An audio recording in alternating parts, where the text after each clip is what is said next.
What up? Today's Sunday, May 3rd, and this is the first really long form thing that I do of this series.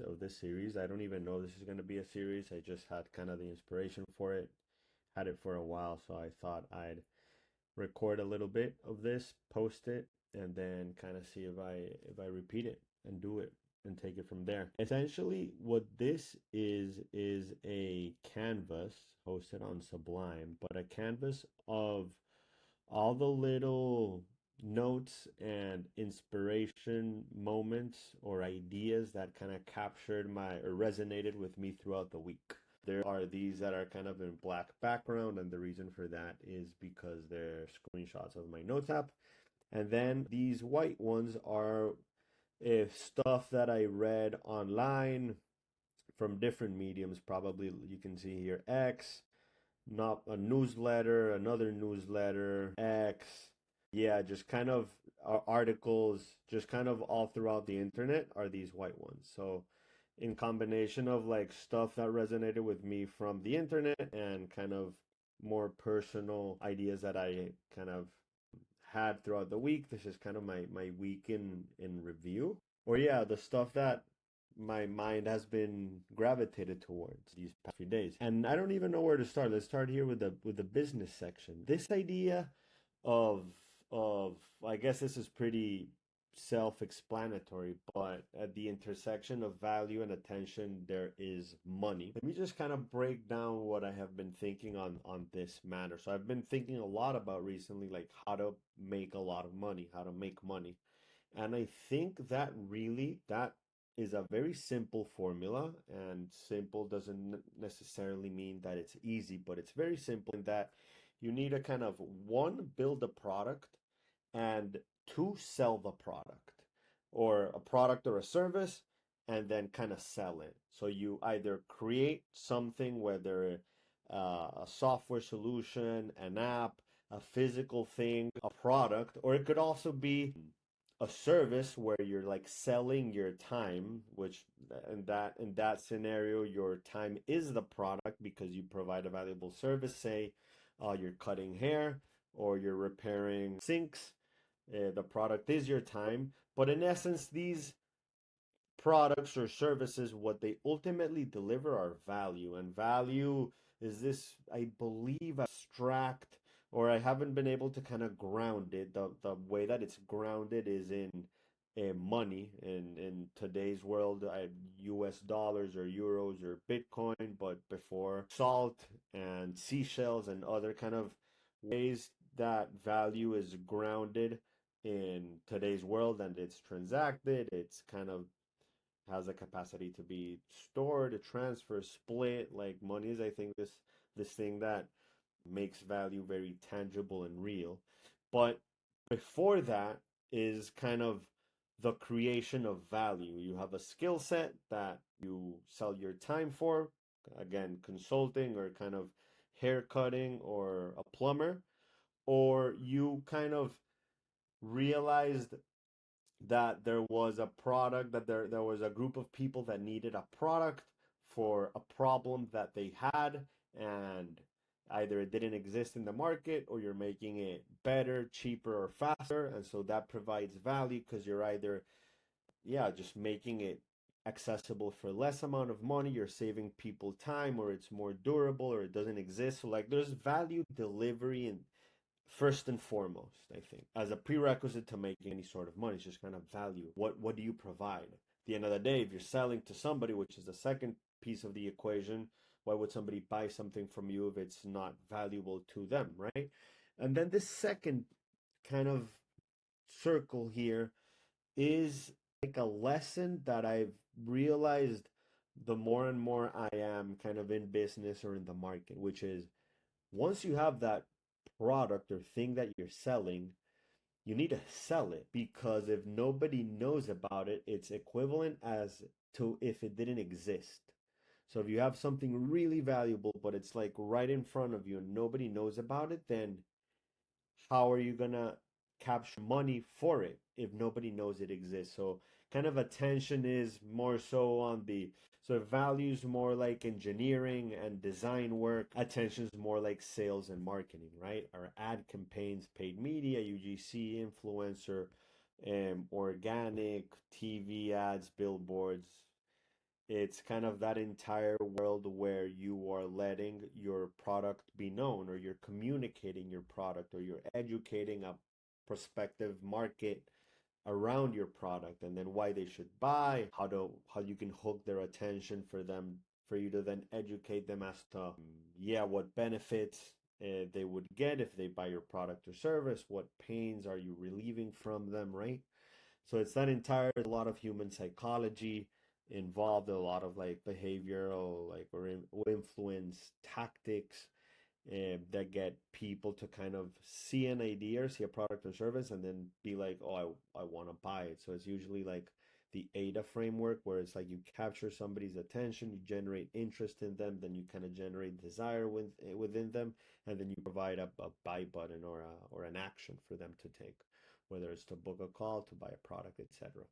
But then value and attention, I've realized, don't intersect as far as like they have very little overlapping skill sets between them. One is very like right brain and one is left brain, although I don't want to make it so clear cut, because you can make a lot of science out of attention. But when it comes to like how do you hook somebody's attention, or how do you hook somebody's attention, or what copy you use, that's kind of a hard thing. That's our creative endeavor. And then the way to make money is, of all the value you provide, you have to capture some of that. So that's kind of where the business model comes in. Like, how do you capture that value that you're providing? And I think that's kind of intersection of those. Sorry, my mom just kind of tried to come into my room, saw that I was recording this and stepped away. So apologies for that train of thought interruption. But yeah, anywho, these ideas have been really capturing my attention lately. Some other related ideas: product gets you the first sale. Like, you can create a product and then just kind of sell it to your homies or your family members, or even some random person, like one on one. But to really capture a lot of attention, you can't do it on a one by one basis. You kind of need to use platforms and to get the word out. So that really is digital marketing. I can't think of any other thing, or billboards, I guess. But yeah, distribution gets you scale, and then retention gets you profits. And once you have somebody's attention, it's way easier to keep it, keep their attention, than to first grab it, right? So if you keep delivering value to that already customer, then CAC is zero, profits are high, operations keep you alive. Brand lives where the attention lives. If there's no attention towards your brand, you don't have a brand. It's really as simple as that. Privileges when we think something is not a problem because it's not a problem to us personally. I think this is wrongly categorized. Should go over here. But yeah, and that's true. What else around? Well, we'll stay around kind of businessy stuff, macro, this idea of like scarcity and abundance is really important, I believe. And I read a couple articles on this note. One is this scarce assets article by Packy, and then kind of this article referenced this other one by Alex Danko, who I think now works for A16C. But the trigger to this entire conversation, or to my musings around scarcity and abundance, which I'll talk about in a second, is a tweet by Jared Kushner from Thrive Capital, saying that they had opened up a new fund where they would be deploying a lot of capital to buying like scarce assets. I don't know if they categorize them like that, but he did essentially. And for example, in this new world of like AI and abundance of intelligence and abundance of software, where like a lot of industries are getting disrupted, intelligence is very cheap. You can get a lot more done with less time and less effort and less resources. Like, that's all very much equating to abundance, right? But I don't think I have the brief here, the hook here, but it's basically like something has to give, or if something's becoming more abundant, then kind of the scarce things matter more or get more value, right? And so if you're an investor deploying a bunch of capital, that kind of line of thought must interest you, right? Because like we're now living in a different paradigm with AI, therefore some assets gain value, some assets lose value. And probably a lot of SaaS is losing, pure SaaS is losing value, outdated pure SaaS is losing value, but what things are gaining value as a result? And it's kind of this entire topic of scarce assets. And I think Paki talks a lot about here about art, and then kind of this dude Duveen who made an arbitrage in the 1900s where he noted that a lot of Europe had a lot of art and America had a lot of money. So he kind of brokered a bunch of um, deals for a lot of money. Um, Renaissance paintings for a bunch of cash to galleries of art, right? So that becomes more valuable. There are a couple pieces here. This is the original tweet by, sorry, I think I said Jared. It's Joshua. So like pause here if you want to read the tweet. But yeah, for example, sports teams are so art is in that category, right? Because if you have a 1 of 1 or a 10 of 10, there's only 10. You can't. There's no more of that thing that you could make even with infinite AI. Or for example, sports teams fall in that same category. You can't recreate another Dallas Cowboys or Rams with a bunch of software. You can't, right? So with the same amount of supply and then more demand because there's more kind of cash looking to be parked or invested in these assets, then these assets gain value. And you can see kind of sports teams prices over time. I don't know if these are adjusted for inflation, but these seem to be, or for example, real estate, right? You can't recreate more real estate. um,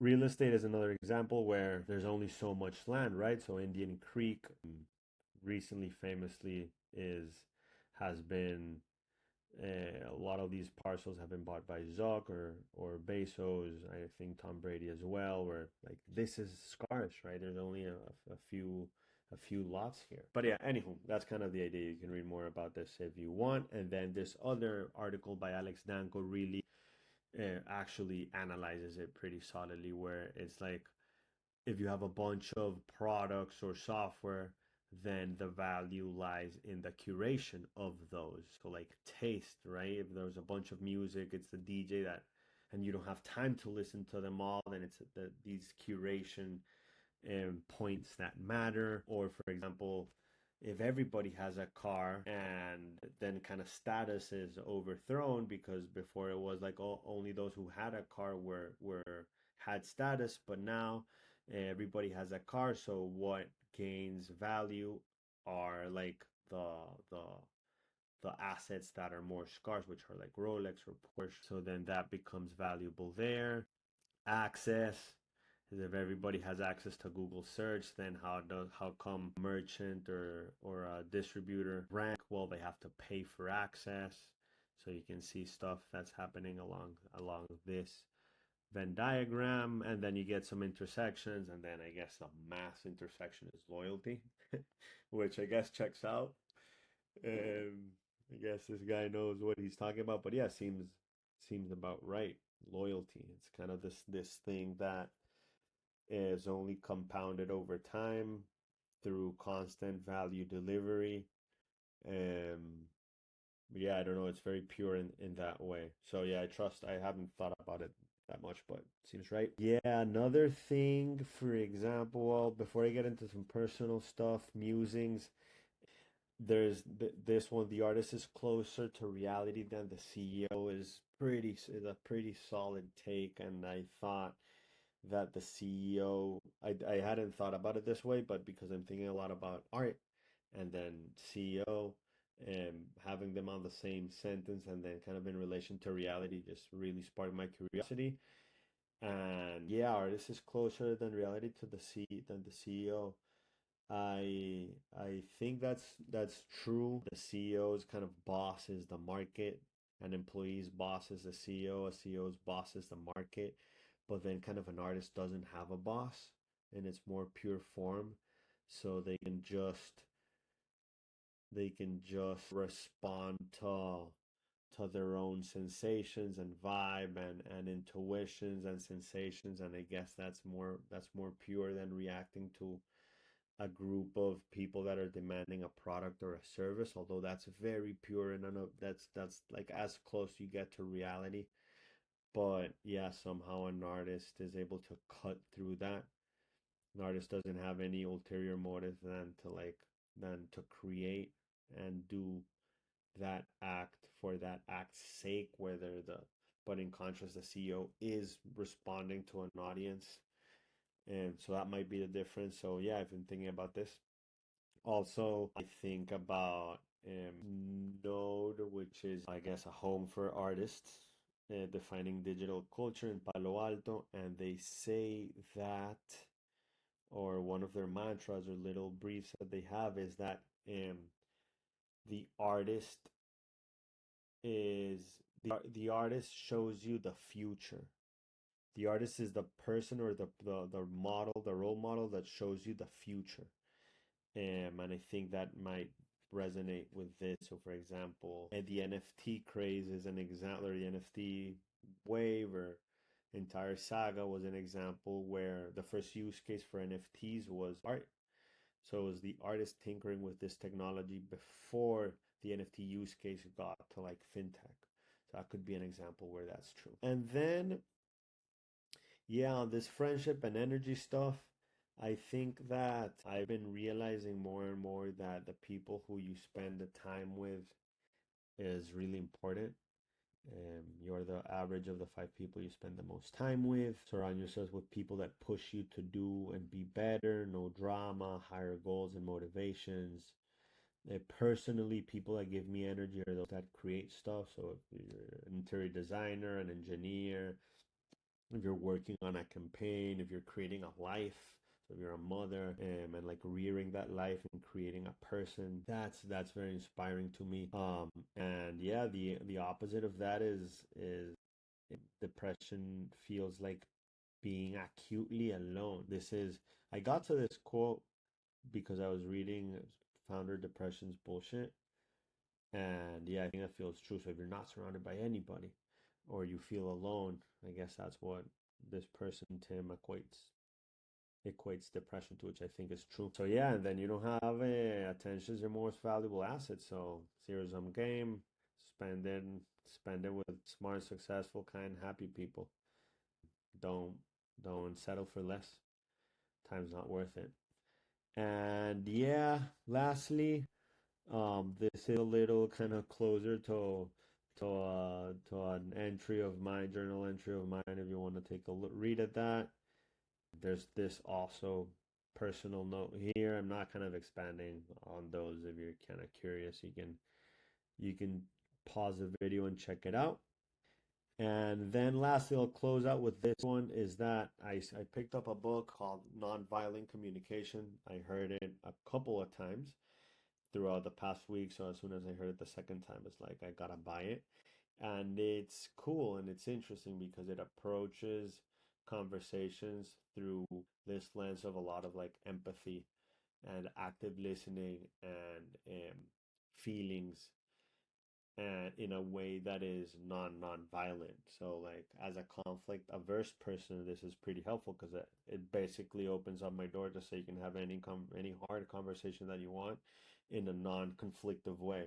If you follow kind of this framework, it's very like sciencey, but once you see it, you can play around with it. Where it's like if somebody, where it's like to say something, you I'll ground it's these kind of four things, but I'll ground it in an example. Say you're living with a roommate and that roommate is leaving dishes in the sink and counter all the time and that kind of gets you frustrated, right?